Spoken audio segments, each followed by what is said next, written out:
Hoje é 6 de abril de 2018. Terminou ontem o julgamento do século. Julgamento do século não, porque o século XXI começou agora. O julgamento do século XX. O maior que o país teve durante 100 anos, com disputas homéricas entre 11 ministros da Suprema Corte, entre advogados muito bem compostos, inclusive por um ex-ministro do mesmo Supremo Tribunal Federal, integrando a composição, inclusive, duas eminentíssimas magistradas. Não de carreira uma delas, a outra sim.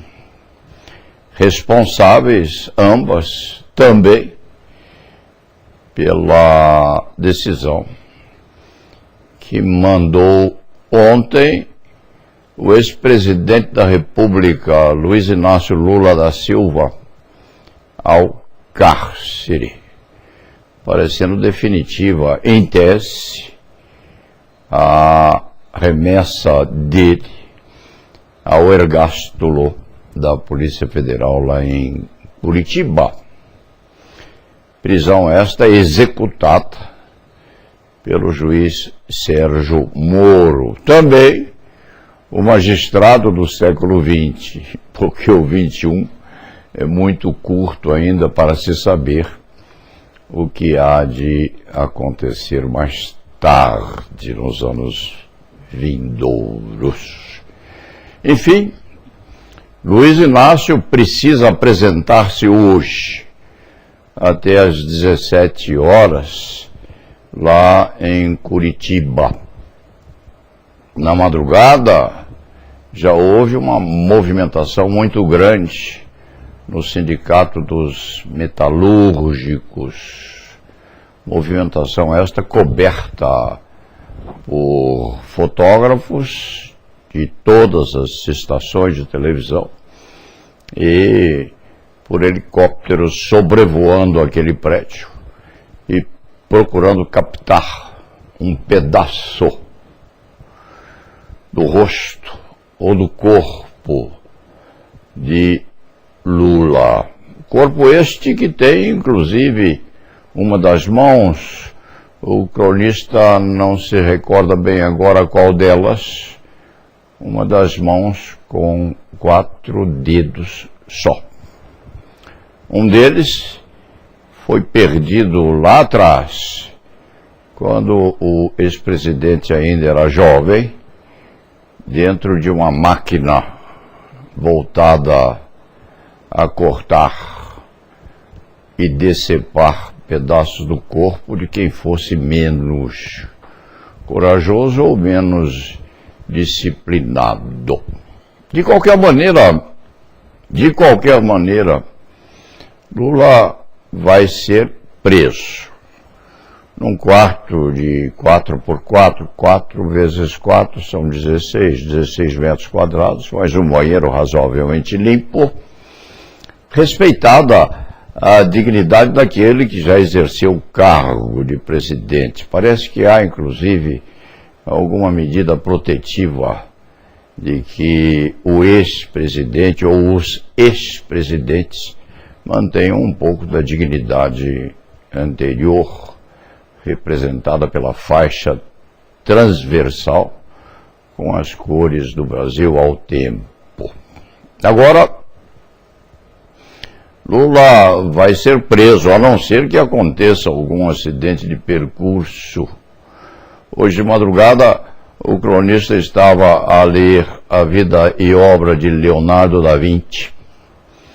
E aquele celebérrimo cientista, pintor, escultor e outras qualidades que exibia, estava examinando ou estava a mordiscar um pedaço da perplexidade que anima a humanidade inteira até hoje, sobre o presente, o futuro e o passado.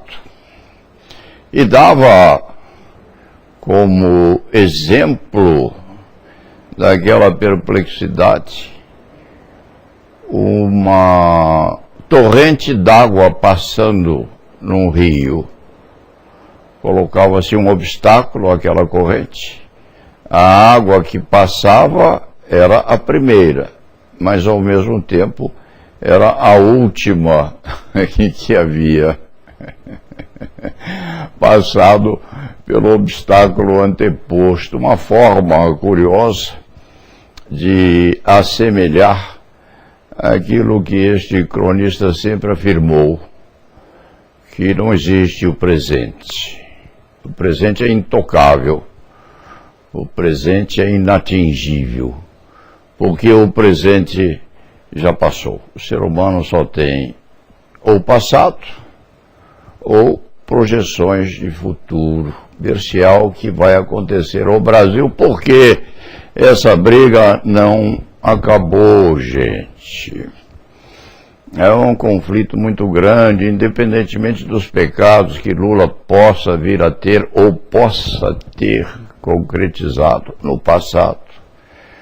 Pecados esses ou faltas essas, nas quais ou nos quais o cronista não há de se intrometer, porque todos nós temos os nossos pecadilhos de estilo. Mas esse conflito não acabou, não. Uma parte do povo está com o ex-presidente que há de ser encarcerado no futuro, daqui a umas horas, até às 17 horas. Já se vê que o presente, quando chegar esse horário fatídico, já presente não será mais, há de ser coisa ultrapassada. Mas Lula, com seus 9 dedos, significa ou representa um pedaço grande desta nação, um pedaço pobre, sofrido, faminto, desempregado, mordiscando uma porção de esperança no sentido de que possa melhorar mais tarde. Lula não é o que é. Lula é aquele que foi e é aquele que ainda caracteriza ou consubstancia a expectativa daquela parte imensamente sofrida da nação brasileira. E se dirá que Luiz Inácio Lula da Silva é delinquente. E se afirmará que todos os outros são saneados na alma, no coração, no corpo e no comportamento. Cada qual sabe o que fez, cada qual sabe o que faz, e cada qual não sabe o que poderá fazer naquilo que há de acontecer quando a primeira água que passou há de ser a última água a passar na vida de cada um. O que se viu, e é preciso que se deixe muito bem fixado isto, foi uma batalha que está em meio ainda, está em meio, porque esta briga só se resolverá daqui a alguns anos, quando a nação brasileira houver ultrapassado este pedaço ruim. O que se viu foi um conflito heróico, sim, uma briga sem quartel entre alguns advogados que não são assim tão destemidos por força da vocação, onde está sendo remunerados. É assim que se faz. Mas advogados corajosos, sim, que foram as últimas consequências dentro da legalidade para a obtenção do resultado. No fim das contas, José Roberto Batóquio, o doutor Zanin, mais moço, E o ancião Sepúlveda pertence, que ainda mantém as energias de estilo para assumir uma parte desse conflito. No fim de tudo, eles disputaram. E disputaram heroicamente o resultado. Quais eram os opositores, gente? Os opositores eram, ou são,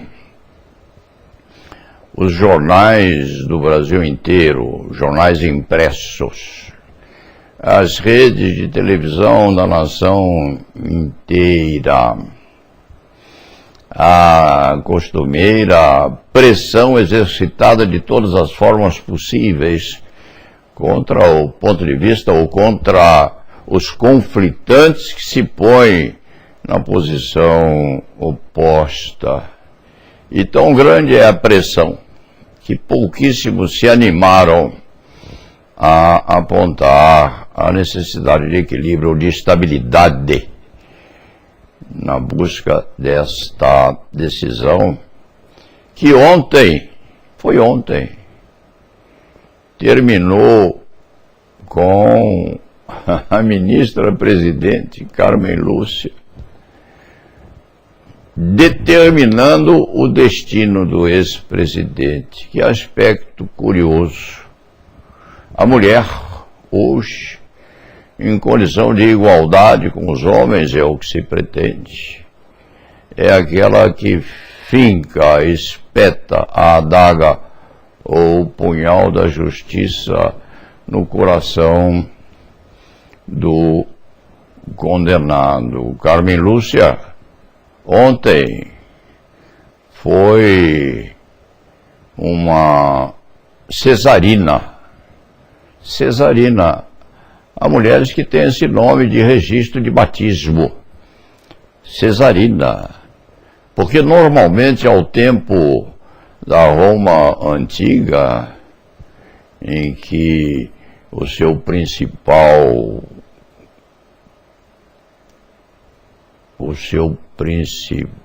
posto de justiça é ainda, embora desmemoriada, o Coliseu. Era lá atrás, na Roma antiga, que César determinava o destino do gladiador vencido. Ou se fazia assim, ou se fazia assim. A multidão ululante às vezes gritava, esperneava, xingava obsessivamente, babava pelos cantos da boca, pedindo, implorando, exigindo que César baixasse o polegar e autorizasse o esgorjamento do gladiador vencido. Ontem foi diferente. Foi bem diversa a conclusão, porque foi a cesarina, a cesárea, que baixou o polegar da mão direita e mandou o ex-presidente Luiz Inácio Lula da Silva para o cárcere. Obviamente, a ministra há de conviver com isso o resto da vida.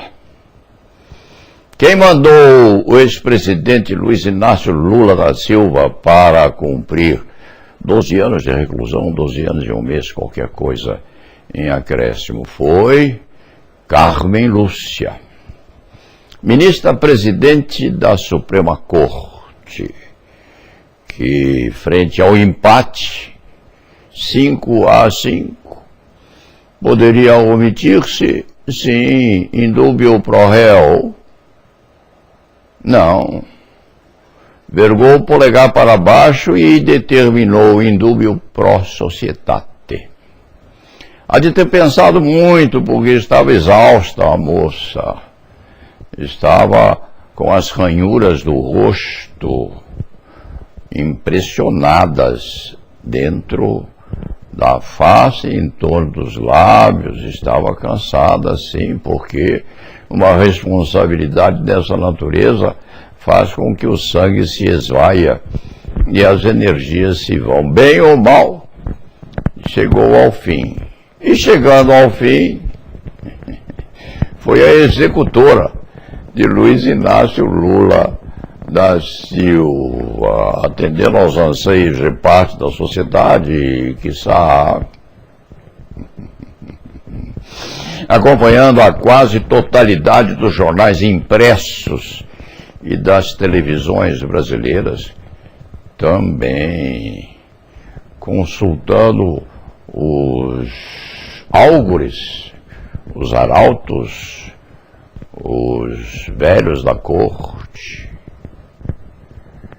repensando, refletindo nas expectativas e nos destinos do Brasil, também chorando, sofrendo sozinha, quem sabe, mas chorando, sofrendo, balbuciando sozinha à noite, enquanto lhe faltava o sono, quiçá assumindo ou pretendendo tomar um copo d'água a mais ou um tranquilizante também, para a difícil tarefa do dia seguinte. Mas Carmen Lúcia verteu a mão direita para baixo e supriu com o seu polegar o dedo que faltava ao ex-presidente da República, Luiz Inácio Lula da Silva.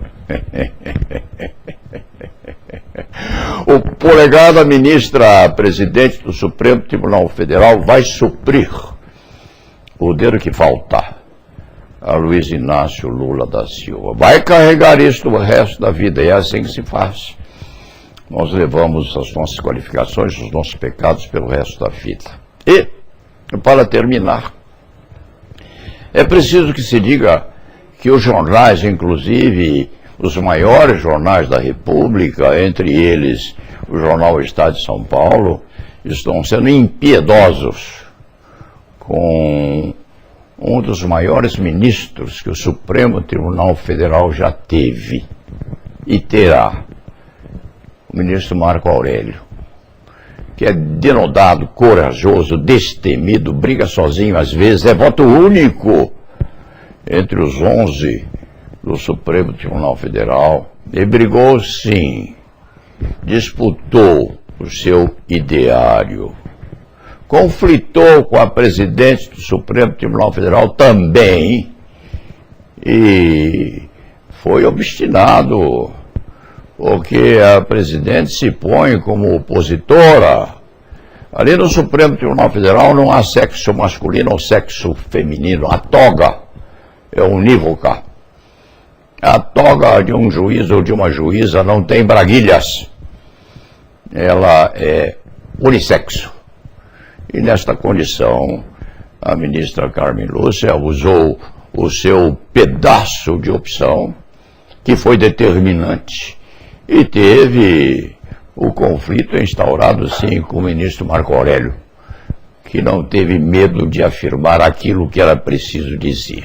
E este velho advogado que, faltando sono, assistiu ao julgamento até final, precisa dizer também, com a força da idade que tem, que na argumentação que dividiu o Supremo Tribunal Federal entre os 10, 5 votos a favor, 5 votos contrários, a argumentação vencedora, com certeza, foi aquela que daria a Luiz Inácio um pouco de tempo para respirar mais, com certeza absoluta, porque o voto do decano Celso de Mello foi preciso, perfeito, esgotativo e soberano na inteligência com que o antigo ministro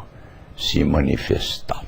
Tocante àquilo tudo, tocante ao resultado, os ministros do Supremo Tribunal Federal recolheram as suas togas, levaram-nas para o gabinete, quiçá mandaram aquelas togas ao alfaiate para consertar os buracos e para remeter os panos pretos à tinturaria oficial do Supremo Tribunal Federal.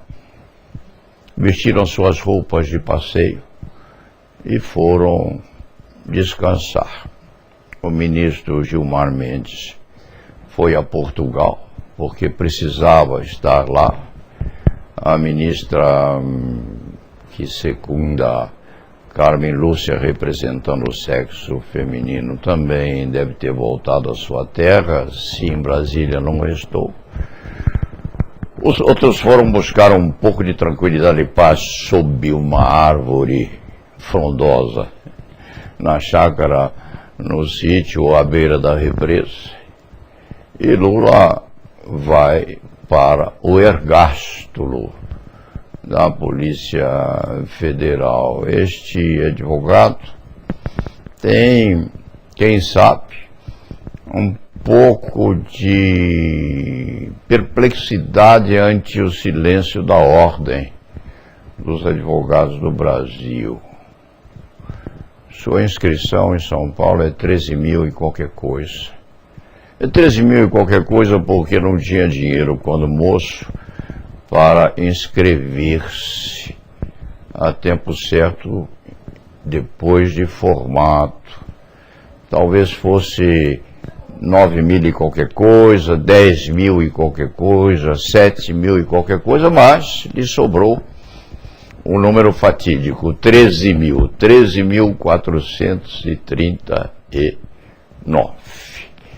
Não é o mais antigo, a gente mais velha, mas é um dos poucos velhos, antigos, sobreviventes a manter uma boa sorte de lucidez.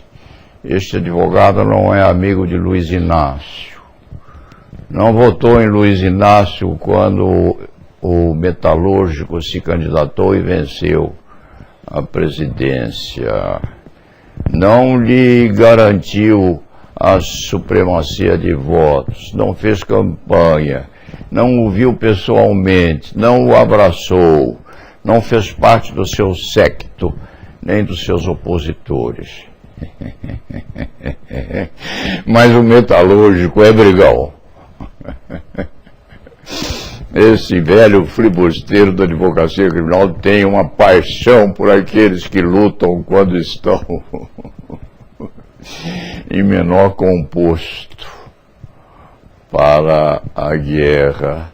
É um romântico, é um Dom Quixote, e gostaria imensamente que a ministra presidente da Suprema Corte se tivesse omitido em votar, porque, quiçá, tinha obrigação de o fazer. Essa questão de voto de qualidade é bobagem. O voto de qualidade vem quando o juiz quer numa circunstância dessa. E, no empate, a decisão favorece o réu, o mais fraco, aquele que tem a faca no pescoço, ou o gládio, ou o martelo dos vencedores, prontos a lhe esmigaçarem a cabeça. Foi uma decisão menos difícil. Enfiar a faca no pescoço do ex-presidente foi menos difícil do que voltar os polegares para cima. Mas o circo todo queria isso. O Coliseu aplaudiu em pé o esgorjamento de Luiz Inácio Lula da Silva. Recolhem-se as adagas. César recolhe também o polegar. E o episódio passou. La nave va.